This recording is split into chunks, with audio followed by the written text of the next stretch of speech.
तो भाई 3 PPR request और 2 कनाडा के वीजे स्टिकर लग के आए हैं। जर्मनी, बेल्जियम, इटली और स्विट्जरलैंड और स्पेन और नीदरलैंड एम्स्टरडेम। और रिफ्यूजल इनकी 2 थी भाई, एक ऑस्ट्रेलिया से थी और एक न्यूजीलैंड से थी। पता नहीं क्यों किसी ने इनका वीज़ा ऐसे ही डाल देते हैं लोग फ्रेश पासपोर्ट पे। ये जो वीज़ा आया है ऑस्ट्रेलिया का, ये भाई कनाडा से है। ऑस्ट्रेलिया का वीज़ा मिला है एक भाई, और सैलरी ये डलवाते हैं और इनका वीज़ा आ गया। इनके खाते के अंदर जो फंड था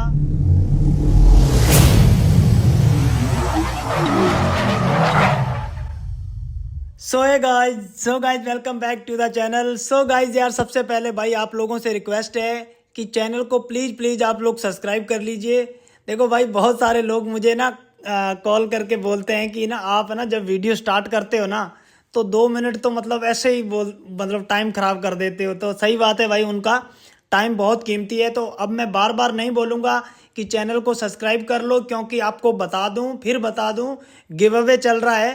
5 लोगों के फ्री में वीज़ा डालूंगा। जून के अंदर मैं लाइव आऊँगा और जो लोग मेरी यूट्यूब वीडियो पर कमेंट करेंगे, ये जो मेरी वीडियोज़ हैं, और जो लोग मेरी इंस्टाग्राम रील पे कमेंट करेंगे, ये वाला इंस्टाग्राम अकाउंट है और एक ये वाला है, ठीक है। 3 लोग हम लोग सिलेक्ट करेंगे जो यूट्यूब वीडियो पर कमेंट करते हैं, 2 लोग हम लोग सिलेक्ट करेंगे जो इंस्टाग्राम रील पर कमेंट करते हैं। 5 लोगों का फ्री में वीज़ा डालेंगे। आपको सिर्फ डॉक्यूमेंट देने हैं, बाकी सारा काम हम करेंगे, ठीक है। लेकिन लोग हम लोग 10 सिलेक्ट करेंगे, ठीक है। लेकिन कई बार क्या होता है ना, किसी का नाम आ गया मान लो, लेकिन देखा जैसे पिछले बार हमारे साथ हुआ था, मैंने पिछली बार भी 5 लोगों का नाम अनाउंस किया था, लेकिन कई बंदों के पास डॉक्यूमेंट नहीं थे। इसलिए इस बार मैं 10 बंदों को सिलेक्ट करूंगा, यानी कि 10 कमेंट। तो भाई ये सुनहरी मौका है आपके पास, ठीक है। तो चलिए, सो भाई आज का वीडियो टाइटल और थंबनेल से आपको पता लग गया है। आज आपके भाई ने फिर से धमाका कर दिया है भाई। आज आपका भाई लेके आया है एक कनाडा का वीज़ा और 3 पीपीआर रिक्वेस्ट आज फिर आ गई हैं अपनी, और 2 स्टिकर लग के आए हैं। मैं वो भी दिखा देता हूँ आपको।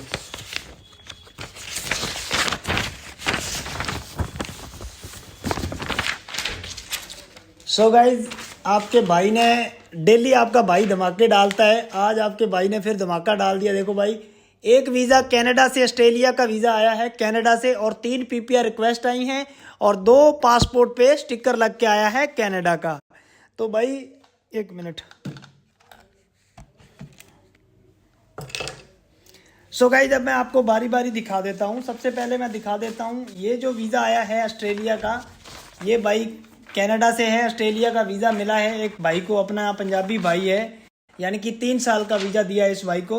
और इसके साथ साथ भाई ये 3 पीपीआर रिक्वेस्ट फिर से आ गई कनाडा के। तो भाई हम लोग डेली झंडे गाड़ रहे हैं, आप लोगों को बता दूं 3 पीपीआर रिक्वेस्टें फिर से आ गई हैं कनाडा के। तो भाई हम लोग डेली झंडे गाड़ रहे हैं, और 2 भाई ये कनाडा के स्टिकर लग के आए हैं। आपको मैं दिखा दूं, 3 पीपीआर रिक्वेस्ट आई हैं, 3 पीपीआर रिक्वेस्ट आई हैं और 2 कनाडा के स्टिकर लग के आ गए भाई। और ये कारनामा सिर्फ आपका भाई कर सकता है भाई। आपको मैं बता दूं, कनाडा का ट्रेंड भाई अभी भी ताबड़तोड़ है। और एक हमारा न्यूजीलैंड का वीज़ा आया है, मैं आपको बता दूं न्यूजीलैंड का वीज़ा, लेकिन ये आज नहीं आया है, ये मंडे का आया हुआ है, सोमवार का, ठीक है भाई। तो न्यूजीलैंड भी वीज़े दे रहा है और शेनेगन भी वीज़े दे रहा है, और ऑस्ट्रेलिया वीज़ा थोड़ा कम दे रहा है, लेकिन वो भी अब धीरे धीरे ट्रेंड पे आ जाएगा। मैं आपको बता दूं इस वक्त अभी कनाडा नंबर 1 पे चल रहा है ट्रेंडिंग के मामले में, नंबर 2 पर शेनेगन चल रहा है, नंबर 3 पर न्यूजीलैंड आ गया है, और भाई ऑस्ट्रेलिया थोड़ा सा कम वीज़े दे रहा है, ठीक है। और यूके आपको पता ही है, जिनके पेपर पूरे होते हैं, जैसे जिनकी स्टेटमेंट अच्छी होती है, यूके उनको ही वीज़ा देता है, ठीक है। लेकिन यूके की एक अच्छी बात है, यूके में आप लोग फ्रेश पासपोर्ट पे वीज़ा डाल सकते हो। अभी हमारे 2 वीज़े आए हैं केरला के, लेकिन भाई वो लोगों ने पता नहीं मुझे अभी तक स्टिकर नहीं भेजे हैं, बोलते कि आप वीडियो डाल दोगे। यार ये गलत बात है ना, ऐसा नहीं करना चाहिए। हालांकि उन्होंने ये बोला है कि वो यूके जब पहुंचेंगे तब वहां से वीडियो बना के भेजेंगे। देखो भाई, लोगों की डिमांडें मतलब अजीब अजीब है यार, ऐसा नहीं करना चाहिए। मुझे बहुत बुरा लगा, क्योंकि जब वीज़ा आता है तो मुझे सिर्फ एक चीज़ चाहिए होती है ना, आप लोग छोटी सी वीडियो बना दो। नहीं, पहली बात तो उनको आना चाहिए मेरे पास, लेकिन फिर भी मैंने बोला कि चलो कोई ज़रूरत नहीं है। खैर, तो भाई ये तो अपनी आई हैं, दोबारा दिखा देता हूँ। ये 3 पीपीआर रिक्वेस्टें आई हैं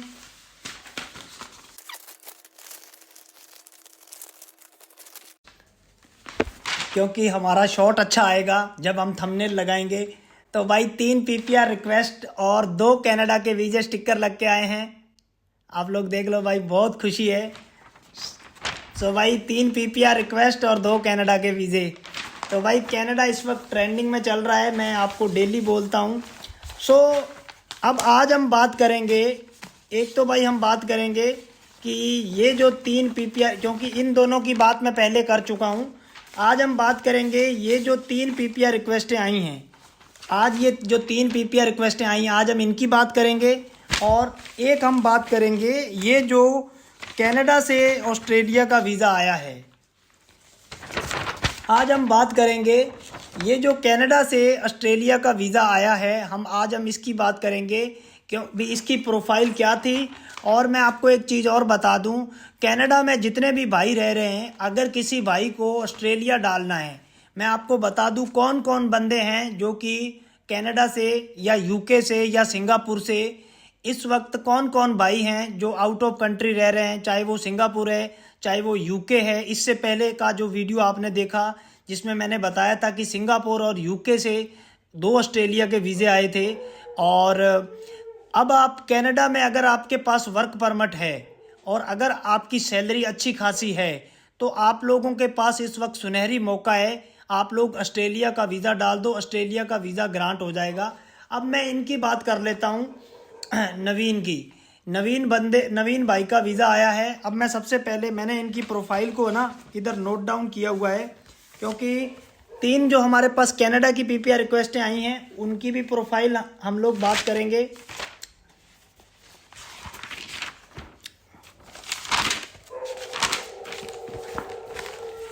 सो भाई आज हम बात करेंगे, एक तो हमारे पास जो कनाडा से जो वीज़ा आया है हम उसकी बात करेंगे सबसे पहले, नवीन की, ठीक है। तो भाई मैं आपको बता दूं, ये कनाडा में 2019 में गए थे स्टूडेंट स्टडी वीज़ा पर, ठीक है। तो भाई इनकी 3 साल की स्टडी थी, तो बीच में कोविड आ गया तो इनकी स्टडी पूरी नहीं हो पाई। फिर इनकी जो स्टडी थी वो 2021 में ख़त्म होनी थी। 19 के ये जनवरी में चले गए थे, लेकिन इनकी जो स्टडी थी शायद वो मार्च से अप्रैल में शुरू हुई थी। तो ये 2019 में गए थे स्टडी वीज़े पर कनाडा। तो इनकी जो स्टडी थी वो 2021-22 के जनवरी तक की थी, लेकिन कोविड बीच में आने की वजह से जो इनकी स्टडी है वो 23 में ख़त्म हुई। उसके बाद भाई ये पिछले लगभग 1.5 साल से ये जॉब कर रहे हैं कनाडा के अंदर। और अभी इनकी जो 1 हफ्ते की जो सैलरी है वो इनकी भाई तकरीबन आप मान के चलो कि 1000 कैनेडियन डॉलर है। तो आप मान के चलो कि इनकी $4000 मतलब अप्रॉक्सीमेटली इतनी हो जाती है, कभी ऊपर भी चली जाती है कभी नीचे भी होती है। तो आप मान के चलो कि इनकी जो सैलरी है वो 4000 से $5000 के बीच इनकी सैलरी है। और मैंने कवर लेटर में ऐसा ही लिखा था भाई, क्योंकि जो भी कनाडा में काम करते हैं उनको पता होगा कि मतलब थोड़ी बहुत ही फ्लैक्चुएट होती रहती है, और क्योंकि वहाँ पर हावर्स के हिसाब से शायद पैसे मिलते हैं। तो ये हिसाब किताब है, ठीक है। उसके बाद भाई अब ट्रैवल हिस्ट्री की बात कर लेते हैं। ट्रैवल हिस्ट्री जो इनकी थी वो थी भाई, एक तो ये जापान, और इसके अलावा इन्होंने शेनेगन में फ्रांस, जर्मनी, बेल्जियम, इटली और स्विट्ज़रलैंड और स्पेन और नीदरलैंड एम्स्टर्डम, उसके अलावा यूके। मतलब मेन तो मैं आपको बता दूं, एक इनके पास शेनेगन का वीज़ा था, एक यूके का वीज़ा था और एक जापान का, ठीक है। तो शेनेगन की हमने काफ़ी सारी कंट्री जब कवर लेटर बनाया तो मतलब मैंने अपने हिसाब से लिख दी थी। मतलब आप लोग समझ जाओ खुद भी अगर कोई बंदा एक बार शेनेगन में ट्रैवल कर जाए तो आप 5-6 कंट्रियाँ तो ऐसे ही लिख सकते हैं ना, आपको पता होगा। तो इनका जो कवर लेटर था वो मैंने बहुत अच्छा बनाया था। और इनके जो अकाउंट में जो फंड था वो भाई 9000 कैनेडियन डॉलर थे। और एक इनका अकाउंट और था इंडिया का, उसके अंदर भी 1,70,000 रुपये थे, वो भी इनके नाम ही हैं। और एक इनके फादर साहब की बैंक स्टेटमेंट थी जिसमें एग्रीकल्चर के पैसे आए हुए थे, उसमें भी भाई 12-13 लाख रुपए फंड था। और उसके अलावा इनकी जो मदर हैं वो पंजाब में भाई वो गवर्नमेंट एम्प्लॉई हैं, तो इनकी मदर की भी भाई 80-90 हज़ार रुपये सैलरी है। यानी कि इनका काफ़ी अच्छा मतलब इनकी प्रोफाइल बन गई भाई, इनका वीज़ा इसलिए इनका वीज़ा आया है। और अब बात कर लेते हैं कि जो 3 पीपीआर आई हैं कनाडा की, उनमें से मैं आपको बता दूं, एक बंदे का नाम सुखचैन सिंह है, और एक बंदे का नाम भाई रणबीर सिंह है, और तीसरे बंदे का नाम जगदेव सिंह है। तो ये 3 वीज़े आए हैं हमारे पास। अब पहले हम लोग बात कर लेते हैं सुखचैन सिंह की। तो भाई सुखचैन सिंह की जो सैलरी है, ये ना सैलरी डलवाते हैं किसी से, जॉब नहीं करते हैं। सीरियसली मैं सही बताऊंगा यहाँ पर, पता नहीं अब वो क्या सोचेंगे, लेकिन देखो बहुत सारे सुखचैन है, किसी को क्या ही पता लगता है, लेकिन जो हकीकत है वो मैं बताता हूँ। उन्होंने भी बेचारों ने मुझे सच्चाई बताई थी। देखो ये ना किसी कंपनी से सैलरी डलवा रहे थे, ये सैलरी तो पिछले 1 साल से डलवा रहे हैं, लेकिन इनका ना अक्टूबर नवंबर में कनाडा का वीज़ा रिफ्यूज़ था। मैंने आपको कई सारी वीडियो में बोला है कि किसी बंदे का अगर कनाडा से वीज़ा रिफ्यूज़ है, चाहे 1 महीना हुआ है, चाहे 2 महीने हुए हैं, चाहे 5 महीने हुए हैं, आप लोग ज़रूर मेरे से कांटेक्ट करो। ये मेरा क्यूआर कोड है गूगल पे का, और ये मेरा क्यूआर कोड है फ़ोनपे का। 200 रुपया मेरी बात करने की फ़ीस है, ठीक है। 200 रुपया आपने फ़ोन पे स्क्रीनशॉट पता किस नंबर पे भेजना है, ये जो स्क्रीन पर नंबर आ रहा है ना, इस नंबर पर आपको स्क्रीनशॉट डालना है। मैं दोबारा बता देता हूँ, मेरे से अगर किसी को बात करनी है, वीज़ा अप्लाई करवाना है, आपको अपनी फ़ाइल, किसी का रिफ्यूज़ल आ गया है, डिस्कस करनी है, या किसी को आगे वीज़ा डालना है, आपको अगर मेरे पे भरोसा है कि यार ये बंदा वाकई में इसको नॉलेज है, या ये बंदा ईमानदार है, या आपको लगता हो 1% भी कि भाई ये बंदा हमारा वीज़ा निकाल सकता है। देखो ब्रदर, मैं आपको बता दूं भाइयों कि मेरी 5 से 10 हज़ार रुपये फ़ीस है, ठीक है। अभी मैं आपको बता दूं, ऑस्ट्रेलिया की फ़ीस पहले मैंने 5 हज़ार थी, लेकिन अभी मैंने 10 हज़ार कर दी है, क्योंकि उसका भी रीज़न है भाई, वो मैं आपको अगली वीडियो बताऊंगा। फ़िलहाल अभी के लिए कनाडा और ऑस्ट्रेलिया की मेरी जो फ़ीस है वो 10 हज़ार है, बाकी सारी कंट्री की मेरी फ़ीस है 5 हज़ार। कनाडा, अमेरिका और ऑस्ट्रेलिया की 10 हज़ार है, बाकी सारी कंट्रियों की 5 हज़ार है, ठीक है। तो मैं आपको बता दूं, अगर आपको लगता है कि यार ये बंदा, देखो मेरे मामूली मैं फ़ीस तो नाम मात्र की लेता हूँ, ये तो मुझे बहुत सारे लोग बोल चुके हैं ना। आपको भी पता है कि पंजाब में और हरियाणा में 50 हज़ार रुपये, 1 लाख और 25 हज़ार रुपये तक भी चार्ज किए जाते हैं। तो मेरी तो 10 हज़ार फ़ीस है, और कुछ कंट्री की तो 5 हज़ार है। और काम ऐसा करके दूंगा ना, मैं कॉपी पेस्ट करूंगा ना, मैं किसी ऐसे बंदे को फाइल दूंगा। पहले मेरी टीम फाइल रेडी करेगी, उसके बाद आपसे चेक कराई जाएगी, फिर मैं उसके अंदर करेक्शन करूंगा। मतलब आपकी फाइल 4 बंदे को हाथों में होके निकलेगी, लेकिन आप किसी और बंदे से फाइल लगवाते हो तो भाई वहाँ मुझे नहीं पता है, वो आपको बेटर पता है कि कौन बंदे आपकी फाइल करते हैं, ठीक है। आप खुद समझदार हो, आपको पता होगा। तो भाई मेरा कहने का मतलब है कि आप हमेशा से ही ऐसे बंदे से वीज़ा अप्लाई करवाओ जिस बंदे को वाकई में किसी कंट्री का नॉलेज है, या उसको वीजे को फाइल को प्रेजेंट करना आता है। और रही बात कवर लेटर की, तो मैं आपको बताता हूँ हमारे सबसे ज़्यादा वीज़े क्यों आते हैं। मैं हर वीडियो में ही बोलता हूँ कि हमेशा से ही कवर लेटर मतलब अच्छा होना चाहिए।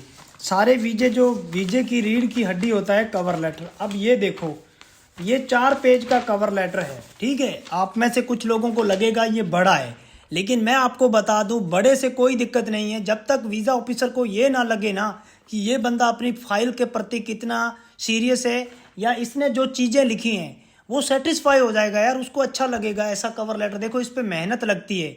अगर आपको वीज़ा खुद डालना है तो आप कवर लेटर भी हमसे बनवा सकते हो। मैं आपको एक चीज़ की गारंटी करता हूँ कि मैं मेहनत में कभी कोई कमी नहीं आने दूंगा। वीज़ा आपको अप्लाई करवाना है नहीं कराना है वो सेकेंडरी मैटर है, लेकिन आप लोग एक बार ज़रूर, चाहे तो वीज़ा नहीं अप्लाई करवाना चाहते तो कवर लेटर, आइटनरी, अगर आप इन दोनों पर ही वीज़ा टिका होता है। ट्रैवल आइटनरी मैंने बहुत सारे एजेंट देखे हैं, वो कॉपी पेस्ट कर देते, एक ही पेज में बनाते हैं। हम पता ट्रैवल आइटनरी कैसी बनाते हैं, ये आप लोग मेरी स्क्रीन पर देख लो। हालांकि मैं ट्रैवल आइटनरी कभी शो नहीं करता हूँ, क्योंकि देखो भाई यार, हम लोग बहुत ही मेहनत करते हैं प्रोफाइल पर। हमारे वीज़े इसलिए आते हैं क्योंकि एक तो हम लोग मेहनत करते हैं, दूसरा हम क्या करते हैं, जिसकी फाइल होती है उसको सारी चीज़ें चेक कराते हैं कि बाई चांस अगर हमारे से कोई गलती हुई है तो सामने वाले बंदे की पकड़ में आ जाती है, ठीक है। और एक चीज़ मैं बता दूं, बहुत सारे लोग कनाडा का प्रोसेसिंग टाइम पूछने के लिए कमेंट करते हैं, इंस्टाग्राम पर मैसेज करते हैं। इस वक्त कनाडा का जो प्रोसेसिंग टाइम है, जो उनकी ऑफिशियल वेबसाइट पे लिखा है, वो अभी के लिए चेंज हो चुका है। अभी आप लोग देख सकते हो 22 से 25 दिन के बीच में वर्किंग डेज, इसको आप वर्किंग डेज में काउंट करो। लेकिन इस वक्त कनाडा में लोगों को कन्फ्यूज़न हो रही है कि वेबसाइट पे तो 22 से 25 दिन लिखा है, लेकिन कईयों का रिजल्ट 2-2 महीने से नहीं आ रहा है। तो मैं आपको बता दूं, कई बार ऐसा हो जाता है। अभी फाइलें बहुत जा रही हैं, इस वजह से कई लोगों के 1 महीना हो गया है, 1.5 महीने हो गए हैं। तो अगर किसी का 2 महीने से ऊपर हो गया है तो आप लोग क्या करो, वेब फॉर्म हो गया या एम्बेसी को मेल कर सकते हो, वेब फॉर्म जनरेट कर सकते हो। उसमें आपको फ्लाइट टिकट द्वारा देनी पड़ेगी और कवर लेटर, सॉरी, एक पैराग्राफ लिखना पड़ेगा और होटल बुकिंग दोबारा देनी होगी। ठीक है भाइयों। कल एक लड़के का हम लोग जब बात कर रहे थे तो भाई देखो वो कहने लगा कि भाई फ़्लाइट टिकट आप करो। देखो भाई मैं आपको बता दूं, मैं इतने तो पैसे ही नहीं लेता हूं यार। तो आप लोगों से इतनी की रिक्वेस्ट है मेरी कि हम लोगों का साथ में सहयोग करो। आप लोग कोई ऐसी बात मत बोलो जिससे हमें दुख पहुंचे। मतलब कई बार क्या होता है ना, जैसे अभी एक लड़के का ना 2 महीने से रिजल्ट नहीं आया, तो मैंने उसको सलाह दी कि हम आपका ना वेब फॉर्म जनरेट कर देते हैं। नहीं तो आजकल कोई सलाह नहीं देता है। मैंने सोचा कि चलो, उनका कॉल आया, खुद मैंने उनको बोला कि चलो वेब फॉर्म डाल देते हैं। तो उनको मैंने बोला कि होटल बुकिंग हम आपको फ्री में कर देते हैं, फ़्लाइट टिकट आपको नहीं लगानी पड़ेगी, जो कि डमी टिकट होती है, जो कि 1000, 1500, 2000 में आ जाती है। तो उन्होंने बोला कि ये आप करो। तो थोड़ा मुझे ठीक नहीं लगा, तो मैंने उनको वहीं पर बोल दिया। हालांकि बाद में मुझे लगा कि यार नहीं बोलना चाहिए था ऐसे, उसको थोड़ा और वे में समझाना चाहिए था। लेकिन कई बार यार हमें ना थोड़ी सी ठेस पहुंचती है, क्योंकि मैं तो फीस भी बहुत कम लेता हूँ, है ना। कई बार ऐसा हो जाता है। चलो खैर, उस भाई से भी उस भाई को भी थोड़ा पता नहीं था शायद उस वक्त। कई बार किसी बंदे को क्या मन में चल रहा होता है कि हम लोग फीस भी कम लेते हैं। और देखो, किसी की फ़ाइल का हम नहीं कहते हैं कि किसी की फ़ाइल का टाइम ज़्यादा लगे, लेकिन कई बार एम्बेसी की तरफ से डिले हो जाता है ना। और कईयों के तो 10-15 दिन में रिजल्ट आ जाते हैं। फ्रेश पासपोर्ट वालों का रिजल्ट आ रहा है 10 से 15 दिन में, और उनका वीज़ा आ रहा है। इन दिनों कनाडा का वीज़ा फ्रेश पासपोर्ट पे आ रहा है। जिसके 1-2 रिफ्यूजल है तो भी कोई बात नहीं है, किसी कंट्री में ट्रैवल हिस्ट्री तो भी कोई बात नहीं है। खैर, हम लोग बात कर रहे थे कवर लेटर की। तो कवर लेटर भाई आप लोग कलरफुल लगाओगे, ट्रैवल आइटनरी कलरफुल लगाओगे। आपने जो चीज़ वीज़ा ऑफिसर को बतानी है आप लोग ऐसे कलरफुल कर सकते हो, हेडिंग बना के आप लोग उनको हाईलाइट कर सकते हो। वीज़ा ऑफिसर को लगे यार कि वाकई में इस बंदे ने ना अपनी फाइल पर काम किया है। हमारे सबसे ज़्यादा वीज़े आने का कारण ही ये है। ठीक है। तो अब हम बात कर रहे थे सुखचैन की। कनाडा की जो 3 पीपीआर रिक्वेस्टें आई हैं, मैं फटाफट, वीडियो लंबा हो रहा है तो मैं फटाफट बता देता हूँ। जो सुखचैन है, ये सैलरी डलवाते हैं किसी कंपनी से। इनकी जो सैलरी है वो 42,000 है, कट कुटा के 40,000 रुपये आती है। कोई भी ये कंट्री ट्रैवल हिस्ट्री नहीं है। कनाडा से ये रिफ्यूज़ थे और सैलरी ये डलवाते हैं, और इनका वीज़ा आ गया। इनके खाते के अंदर जो फंड था वो 4,12,000 रुपये के आसपास था। तो भाई देख लो, ऐसी प्रोफाइल पर वीज़ा आया है। ठीक है। और ये सिंगल था लड़का, और इसके एक मम्मी पापा हैं और एक इसका भाई न्यूजीलैंड में था, जो हमने शो नहीं किया था। ठीक है। अब हम दूसरी बात कर लेते हैं। जो दूसरा वीज़ा आया है जगदेव और रणवीर। तो पहले मैं जगदेव की फाइल बता देता हूँ। जगदेव का बिजनेस है, और इनका जो बिजनेस है वो लक्कड़ का है, लकड़ी का बिजनेस है। अब मैं पंजाबी में बोलूँ तो आरा आरा है। मतलब अब हिंदी में कैसे बोलूँ, ये मैं आपको बता देता हूँ। लकड़ी मशीनों से काटी जाती हैं, इनके लोग लकड़ी लेके आते हैं। तो इनका जो काम है, ये लकड़ी को काट के उनको मतलब किसी बंदे को अगर कहते हैं ना फट्टे चाहिए होते हैं, कुछ जो भी चाहिए होता है उसी आकार में ये काट देते हैं। लोग समझ गए होंगे, लोग लकड़ी लेके आते हैं। तो मतलब इनके पास एमएसएमई था। आईटीआर इनकी थी भाई 5,30,000 की। 14,000 रुपये इन्होंने टैक्स दिया हुआ था। खाते में जो फंड था वो 12 लाख रुपये, सॉरी 12,33,000 रुपये, 33,212 रुपये था। और ये एक कंट्री ट्रैवल थे, और थाईलैंड ये ट्रैवल थे, लेकिन बहुत पुराना ट्रैवल किया होता है इनको 2015 में। यानी कि एक हिसाब से ये भी आप फ्रेश केस ही मानो। लेकिन इनकी शादी हो रखी है, 40 साल की एज है, 2 बच्चे हैं इनके, और बस। और रिफ्यूजल इनकी 2 थी भाई, एक ऑस्ट्रेलिया से थी और एक न्यूजीलैंड से थी। पता नहीं क्यों किसी ने इनका वीज़ा ऐसे ही डाल देते हैं लोग फ्रेश पासपोर्ट पे। चलिए, तीसरा जो वीज़ा आया है रणवीर सिंह का। रणवीर भाई 4 कंट्री ट्रैवल हिस्ट्री है इनकी, और ये सैलरी लेते हैं। और इनकी जो सैलरी है वो एक कंपनी से इनकी सैलरी 35,000 रुपये आती है, और एक और कंपनी है जहाँ पर ये ना उस कंपनी को डिज़ाइनिंग करके देते हैं। जैसे मैं आपको कैसे बताऊँ कि जैसे आपको मैं बता दूँ कि जैसे कोई पैकिंग है, पैकिंग पर जो डिज़ाइनिंग होती है ना, जैसे फॉर एग्जांपल शादी के कार्ड बनते हैं, तो ये डिज़ाइनिंग करके दे देते हैं उनको। कोई भी किसी का लोगो बनाना हो, जैसे मान लो फॉर एग्जांपल जैसे मेरे टी शर्ट पर कोई लोगो बनाया तो वो दे देते हैं प्रिंटिंग प्रेस वालों को और वो छाप देते हैं, ठीक है। तो वहाँ से इनको आता था भाई 25,000 रुपये। और जो पहली सैलरी, दोनों सैलरियाँ मिला के इनकी 50,000 के आसपास सैलरी बनती थी। और इनके खाते में जो फंड था वो 6 लाख रुपए था। और इनकी 4 कंट्री की ट्रैवल हिस्ट्री थी। एक बार ये अमेरिका से रिफ्यूज़ल है और इनकी भी शादी हो रखी है लेकिन इनका कोई बच्चा नहीं है। इनकी वाइफ है जो हाउस वाइफ हैं, इनकी मदर हाउस वाइफ हैं, इनके जो फादर है वो पुलिस ऑफिसर हैं। तो भाई अब ये प्रोफाइल थी तीनों ही। अब मेरी आप लोगों से एक इतनी की रिक्वेस्ट है कि अगर आप लोगों ने कनाडा का वीज़ा नहीं डाला ना, तो भाई मुझे नहीं लगता कि फ्यूचर में आपको कभी कोई चांस मिलेगा। मैं मान रहा हूँ कि इस वक्त लोगों को डिपोर्ट किया जा रहा है या लोगों की रिफ्यूजी डल रही है, भाई देखो वो सेकेंडरी मैटर है। आप एक बार वीज़ा लेके रख लो, जाओ ना जाओ वो बात का मैटर है, ठीक है। क्योंकि वीज़ा अभी ले लिया ना तो वो आपका वीज़ा 10 साल का होता है, चाहे अभी नहीं जाओगे तो बाद में आपके काम आएगा। मैं सिर्फ इतना कहना चाहता हूँ कि जिन भाइयों का कोई सपना था फ्यूचर में, जिन भाइयों का पहले कभी सपना था कनाडा जाने का या किसी भी कंट्री में, तो वीज़ा लगवा के रख लो। ये बेस्ट टाइम चल रहा है कनाडा के लिए। न्यूजीलैंड का डाल सकते हो, शायद किसी भी कंट्री का वीज़ा डालो, आप डिस्कस करो। ये मेरा QR कोड है गूगल पे का और ये मेरा QR कोड है फ़ोन पे का, ठीक है भाई। 200 रुपये मेरी बात करने की फ़ीस है। फ़ीस में आपको पता है जेन्युइन फ़ीस लेता हूँ, कोई मेरी फ़ीस भी ज़्यादा नहीं है। 200 रुपये आपको फ़ोन पे QR कोड पे सेंड करके इस वाले स्क्रीनशॉट पे आपको स्क्रीनशॉट भेज देना है। इस वाले व्हाट्सअप पे, मैं पता नहीं क्या बोले जा रहा हूँ, इस वाले व्हाट्सअप पे स्क्रीनशॉट भेज देना है। उसके बाद मेरा एक बंदा है जो UK में है, वो आपको मेरे से बात करने की टाइमिंग देगा। जैसे ही आप 200 रुपया डालोगे तो ये बंदा आपको मेरे से बात करने की टाइमिंग देगा और आपको मेरा नंबर देगा। उस टाइम पे आपने कॉल करना है, ठीक है भाइयों। तो ठीक है भाइयों, मिलेंगे आपको एक नई वीडियो में। तब तक जय हिंद, वंदे मातरम।